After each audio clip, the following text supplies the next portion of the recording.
Asansol cell ISP भर्ती में पश्चिम बंगाल के स्थानीय बेरोजगार युवकों को प्राथमिकता देने की मांग को लेकर शुक्रवार को आसनसोल नगर निगम के पार्षदों का एक प्रतिनिधिमंडल ने क्षेत्रीय श्रमायुक्त केंद्र से मुलाकात की है। आसनसोल में सेल आईएसपी भर्ती में पश्चिमी बंगाल के स्थानीय बेरोजगार युवाओं को प्राथमिकता देने की मांग को लेकर शुक्रवार को आसनसोल नगर निगम के पार्षदों का एक प्रतिनिधि मंडल ने क्षेत्रीय श्रमायुक्त केंद्रीय से मुलाकात की है। उन्होंने श्रमायुक्त को एक ज्ञापन सौंपा जिसमें उल्लेखित है कि आसनसोल नगर निगम के सभी पार्षद संयुक्त रूप से मांग करते हैं कि सेल आईएसपी के कार्यरत ठेका श्रमिकों के बीच भेदभाव को समाप्त किया जाए तथा सेल आईएसपी ने भर्ती प्रक्रिया में पश्चिम बंगाल के स्थानीय युवकों को प्राथमिकता प्रदान की जाए। पश्चिम बंगाल के सेल के 3 ईआई और डीएसपी, एसएसपी और आईएसपी स्थित हैं। डीएसपी और एसएसपी दुर्गापुर में कार्यरत ठेका श्रमिकों के वेतन तथा आईएसपी में कार्यरत ठेका श्रमिकों के वेतन 6 से 7 हजार रुपए के अंतर का है, जिसमें सेल के सभी इकाइयों का प्रबंध सेल के अंतर्गत है। उन्होंने मांग की है कि इस विषय को संज्ञान में लेकर उचित कार्यवाही की जाए। उन्होंने आईएसपी के आईटीआई और अप्रेंटिसशिप और ट्रेनिंग प्रक्रिया को लेकर भी भेदभाव करने का आरोप लगाया है। पार्षद अशोक रुद्र ने कहा कि सेल आईएसपी के आईआईटी और अप्रेंटिसशिप ट्रेनिंग में 702 प्रशिक्षुओं से बड़ी संख्या में उम्मीदवार 14 राज्यों से हैं, जिनमें बिहार, झारखंड, उत्तर प्रदेश, असम, हरियाणा, हिमाचल प्रदेश, मध्य प्रदेश, महाराष्ट्र, आंध्र प्रदेश, छत्तीसगढ़, दिल्ली, उड़ीसा, राजस्थान, उत्तराखंड के अधिकांश बच्चे शामिल। আজকে আমরা সেন্ট্রাল রিজিওনাল কমিশনার সাহেবের কাছে এসেছিলাম। আপনারা জানেন যে আমরা আইএসপি ইসকো স্টিল প্ল্যান্টের সারাউন্ডিং যে কাউন্সিলরেরা আছি, তারা যারা কর্মরত ওখানকার আউটসোর্সিং ওয়ার্কার, তারা কম মাইনে পাচ্ছেন সেলের বাকি স্টিল প্ল্যান্টের থেকে। তো তারা আমাদেরই এলাকার সব বাসিন্দা, তারা বারবার আমাদের কাছে আসে। তাই তাদের ব্যাপারটা নিয়ে আমরা এখানে এসেছিলাম যে তাদের মাইনের ব্যাপারটা এনাদের যতটা হস্তক্ষেপ করার, যতটা দেখা তারা দেখে। এবং এই যে আপনি এখানে দেখছেন, এখানে টোটাল আমাদের 3 জন বড় চেয়ারম্যান, চৈতন্য মাঝি, ডক্টর দেবাশিস সরকার, শিবানন্দ বাউরি সহ 22 জন পৌর প্রতিনিধি এই এলাকার আশেপাশে তারা আপাতত সই করেছেন, সমর্থন জানিয়েছেন একে। আরও বাকিদের সাথে আমাদের কথা চলছে।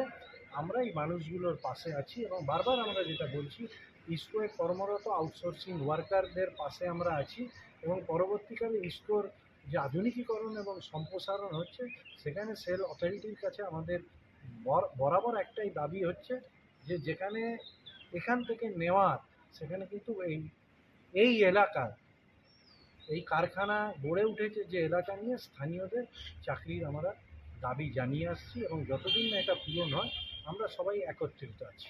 এখন আপনাদের সাথে কথাবার্তা হলো, কি আশ্বাসন? উনি বলেছেন যে কয়েকটা আমরা বিষয় এখানে এসে দিয়েছি, যে আমাদের পশ্চিম বর্ধমানে সেলের 3টে কারখানা আছে। তার মধ্যে একটা এই আমাদের ইসকো স্টিল প্ল্যান্ট, একটা দুর্গাপুর স্টিল প্ল্যান্ট, একটা অ্যালো স্টিল প্ল্যান্ট। আমরা দেখি এখানকার থেকে দুর্গাপুর অ্যালো স্টিল প্ল্যান্ট 6 থেকে 8,000 টাকা মাইনে বেশি পায়। এনারা কিছুই জানতেন না। এরা বলেছেন এনাদের আন্ডারে যতটা দেখার আছেন, এরা বিষয়টা নিয়ে দেখবেন, এনারা কথা বলবেন সেল অথরিটির সাথে। এবং আমরাও যেখানে আমরা প্রত্যেকের সাথে কথা বলছি, আমরা স্টিল অথরিটির সাথেও কথা বলেছি, তাদের হায়ার ম্যানেজমেন্টের সাথে। আমরা ইউনিয়নদের কাছে অনুরোধ করব যে আপনারা এই ব্যাপারে এদের পাশে দাঁড়ান, কারণ এরা বঞ্চিত হচ্ছে, এরা শোষিত হচ্ছে। আর আমরা সেই কন্ট্রাক্টর দিকেও বলবো, এর মধ্যে 2-1 জন খুবই অসাধু আছে। একে দিয়ে কম বেতনে চাকরি করায়, মাইনে কম দেয়, আবার সেখান থেকেও তাদের থেকে কিছু টাকা তারা নিয়ে নেয়। এমনি 2-3 জন আছেন। একজন আমাদের রামমাদের ওই দিকে থাকেন, 2 জন চিত্রার ওই দিকে থাকেন। তাদেরকে আমরা প্রত্যেকে চিনি। আমরা অনুরোধ করব, এরা শিক্ষিত ছেলেমেয়ে, আমাদের প্রত্যেকের এলাকারই ছেলেমেয়ে, কেউ বার্নপুরের, কেউ আসানসোলের, কেউ কুলটির, এই এলাকা থেকে, কেউ ওই দিকটা আমাদের আসানসোল দক্ষিণের গ্রামীণ এলাকা বলুন, বারাবণী বলুন, জামুরিয়া বলুন, এখানকার। তো এই শোষণটাকে আর আপনারা দয়া করে করবেন না, একটু মানবিকভাবে করুন। এরা এমনিতেই কম মাইনে পায় এবং ইসকো ম্যানেজমেন্টের কাছে বলবো লোকালদের চাকরির আপনারা সুযোগ করে দিন। ইসকো ম্যানেজমেন্টের একটা অংশকে আমরা দেখছি এরা বাংলা এবং বাঙালির বিরোধী কার্যকলাপ করছে। এমনি কত টাকা লেবারদের পেমেন্ট তাও মাস? লেবারদের দেখুন, যেটা এদিকে জানলাম, এক এক জায়গায় এক এক ধরনের ওয়েজেস হয়, কোনো ফিক্স থাকে না।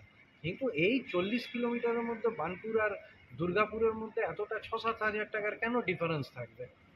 আমরা ওদের সাথে কথা বলেছিলাম, ইসকো ম্যানেজমেন্ট বলেছিল যে দুর্গাপুরের ইউনিয়ন এবং ম্যানেজমেন্টের মধ্যে একটা পুরনো এগ্রিমেন্ট আছে, তো ওখানে এগ্রিমেন্ট থাকলে এখানে এগ্রিমেন্ট হবে না কেন?